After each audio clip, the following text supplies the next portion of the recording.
I'd love to meet with them. I just want them to open up the country first. You know, the country is so hot right now, and they've never voted against, you know, continuation. They've never voted against. They've never done that. They're doing this because they have Trump derangement syndrome. But I would love to meet. I would like to meet with both of them. But I set one little caveat. I will only meet if they let the country open. President Trump signaling that he would meet with Democratic leaders, but only on one condition: they must reopen the government. Top congressional Democrats Chuck Schumer, Hakeem Jeffries are urging the president to meet with them before his trip to Asia to address international trade. The president did host Republican lawmakers for a luncheon in the Rose Garden yesterday, where they presented a united front calling for Democrats to vote to extend funding. GOP leaders reportedly are making plans for a new, longer continuing resolution to fund the government at current levels as the government shutdown drags into its fourth week. I want to bring in Iowa Senator Joni Ernst. She chairs the Senate Small Business and Entrepreneurs HIP Committee. Chairwoman, you were at the lunch at the Rose Garden yesterday. I do want to ask you about that. But, you know, this call from Schumer and Jeffries is interesting because what they're saying they want to talk to the president about, well, it is health care. And just extending the ACA subsidies, that's $450 billion over a decade. The original subsidies were $1 trillion. So this is all, again, coming down to health care. I asked Speaker Mike Johnson yesterday, he was on the show, and I asked him about dealing with Chuck Schumer. Listen to what he told me when it came to his conversations with Chuck Schumer. I literally don't have anything to negotiate. In the past, when there's been a CR standoff like this, a continuing resolution to keep the government open, the majority party has loaded up the CR proposal with a lot of partisan priorities, gimmicks and tricks sometimes. We haven't done any of that. There's nothing I can pull off of that to make it more palatable for Democrats. It's exactly what they already voted for. In fact, Chuck Schumer voted for the identical measure in March of this year and gave an impassioned speech on the floor about how it had to be done because it would be totally irresponsible to harm the American people by shutting the government down. The only thing that's changed between March, 7 months ago, and now is that Chuck Schumer is now afraid of the rise of Marxism in New York. That's his home state. And he's afraid he's going to lose the seat that he's held for so many years. The man has been in Congress for 44 years, Cheryl. He doesn't want to go home. He doesn't know how to live a normal life. And that is 100% what is motivating all the chaos right now. Senator, your reaction to that? Yes, absolutely, Cheryl. Thank you. I agree 100% with the speaker. This is the Schumer shutdown. We have one man that is standing in the way of opening our federal government. The president has made it quite clear he is willing to negotiate on these expanded ACA subsidies, but only after the government is reopened. And at this point, Cheryl, we have already wasted $6.4 billion paying for employees that are not coming to work. So this has been a huge debacle through Schumer shenanigans. It has got to end. And again, it's one person that's holding this up, and that is the Democratic leader, Chuck Schumer. The longer this goes, the more people are starting to realize how broken Washington really is. Yeah, because every day the shutdown continues, more government waste is exposed, more unnecessary programs are questioned, and more Americans are asking, what exactly are we paying for? What exactly are we paying for? Well, what do you make of these calls from Senator Thune saying that at this point the House needs to come back in because you've got to start to work on appropriations? And we had talked to the speaker about that yesterday as well, that the calendar is just adding up. And the Hill is reporting this morning that there are several GOP sources, I'm assuming these are House sources talking to the Hill, I can't confirm that that there's just not enough time now to get the work done by November 21st. You're actually going to have the House come up with another basically version of the CR for you and your colleagues to vote on. Yes, Cheryl, and this is something that we have talked about in a number of our lunches, is the fact that time will be running out. And by the time the Democrats come to their senses and reopen the federal government, we are headed towards the next government shutdown. And ironically, just as the speaker has pointed out, this is the exact same clean, continuing resolution that they supported this past spring. Ironically, these are Joe Biden's numbers. These are Democratic numbers that we are voting on, that we have agreed to continue into the future as we work through the appropriations bills. Those ACA expanded subsidies set for COVID, it was the Democrats that set the expiration date for those subsidies. So what we are voting on are Democratic plans, and now the Democrats are rejecting them. So come on, let's get to work for the American people. Let's make sure we're doing the right thing. We have states that have run out of SNAP money. The Women, Infants, and Children program will be running out of funds very soon. We see farmers that won't receive payments for the programs that they are enrolled in. You name it. All of this is happening now. And we hope that the Democrats will be hearing from their constituents on how awful the pressure is in their communities. Well, then President Trump, though, they're talking about actually releasing funding for farmers. That would be good for Iowa. Yes, they are releasing aid funding, but not regularly scheduled programs that the farmers have enrolled in. So there are many different programs across the spectrum, whether it's at USDA, whether it's HUD, whether it's other programs. That funding will not be able to be released. It's a lot like our military. While the president was able to scrap some funds together to make sure they had that last paycheck, he can't continue to do that. So while there may be some funds available, not all of the programs will be funded.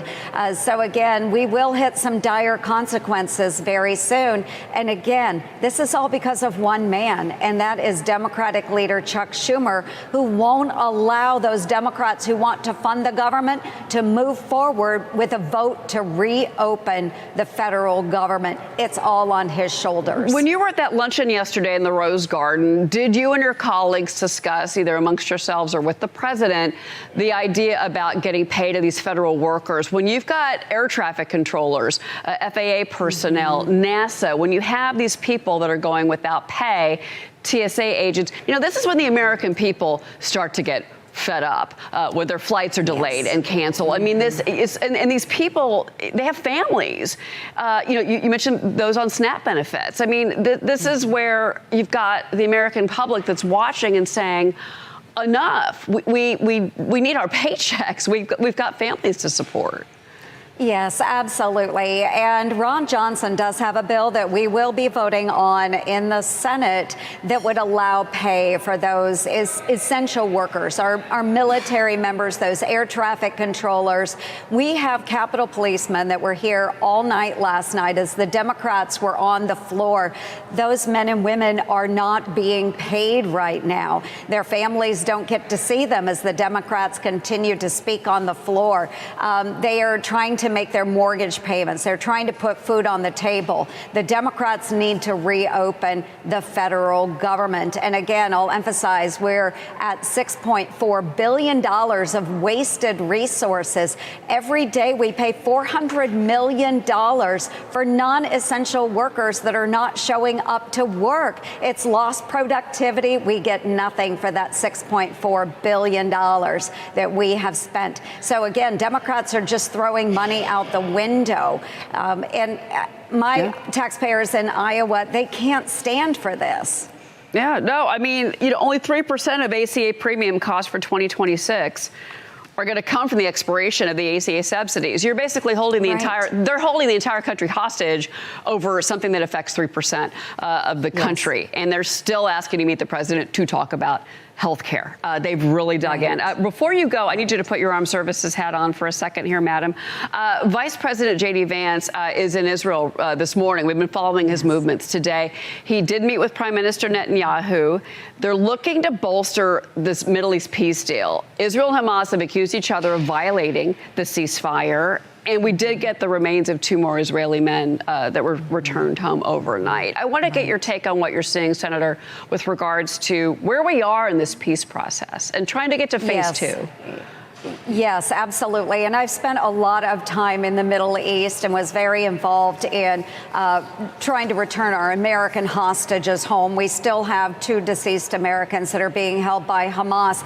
And I am so thankful for the leadership of Vice President J.D. Vance. He has gone in, he has said it quite clearly, where there will be no aid going to those Hamas-held areas. We need to be able to move forward with these phases. But Hamas so far has been very shaky on the agreement that they signed onto. So it is extremely important that we have Arab leaders sending their personnel in to assist with our efforts to bring peace and stability to Israel. So I want to thank leaders like people in Indonesia that will be sending peacekeepers there that can hold some of these areas. We know we need Arab leadership right now. So we're leaning on those that have signed on to the Abraham Accords. We're leaning on to other folks that have really good relationships with Israel and the United States. Yeah, that is what peace would look like if we can get there. Senator Joni Ernst, it's always a pleasure to speak with you. Thank you so much for being here this morning with me. People are tired of career politicians treating Congress like a lifetime membership club or something. They are frustrated of watching leaders who seem more interested in protecting their own power other than protecting the country. It's just a fact. It's just a fact. No more games, no more negotiations. That privilege has to be cut out. It has to be cut out. Because, ladies and gentlemen, this isn't about one party winning over the other. It's about elected officials doing their job of serving the people of the United States. That's what it's all about. You see? Because holding the whole country hostage to get what they want, no, that shouldn't be the way. That shouldn't be the way. And there's growing belief that nothing happens until accountability happens. You see? Because it's not just about budget cuts or cutting unnecessary agencies or bloated departments. No. It's about people doing their real job. People gotta do their real job. Because some people say, if the government had been shut down this long, maybe we don't need all those programs or employees in the first place. But is that the way? And others say, keep cutting, keep cleaning, because this is what we voted for. This is what we voted for. Less waste, less corruption, and more responsibility. More responsibility. And many Americans feel like they are being ignored by the very people who claim to represent them. You see? Because they email, they call, they vote, and nothing seems to be changing. Nothing seems to be changing. And meanwhile, the same politicians keep playing the same games, pointing fingers, blaming each other, while the country watches exhausted. Because, ladies and gentlemen, the frustration isn't about political differences. It's about trust being broken over and over and over again. People say they are watching about politicians argue about budgets while the ordinary families worry about groceries.